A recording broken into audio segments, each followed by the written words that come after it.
მიგიხდი, რაზე გაქვს ლაპარაკი? რასაც მოგეთებინე. მე გაიძულე ეს? აბა ვინ მაიძულა? ჩემი არჩევანი იყო ჩემთან მოსვლა. არა არ იყო ჩემი არჩევანი. რაღაც არეულად ლაპარაკობ. გეჩვენება. კარგი, აბა რა გინდა თქვი? აქამდე კარგად ვიყავი. შენთან მოსვლის მერე ამბირია ყველაფერი. კარგად როგორ იყავი შენი მეგობრები არ ესწრებოდნენ ყველაფერს? მეგობრები გადაჭარბებული ნათქვამია. შენ გამაცანი როგორც მეგობრები? არა, მე არ გამაცანი. შენ ხომ იცნობდი კარგად. მე საიდან გიცნობდი? აბა შემახსენე ერთი. ყველაფერში ხელს მიშლი. მე ხელს გიშლი, მეგობრები არ არიან. საერთოდ რას ლაპარაკობ იცი მაინც? ვიცი. ხათებთან რაც მოხდა გახსოვს?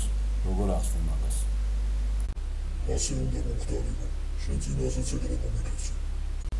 მხოლოდ ერთხელ იყავი ჩემთან, გახსოვს? არ ვიყავი ერთხელ. აბა რამდენჯერ? ბევრჯერ.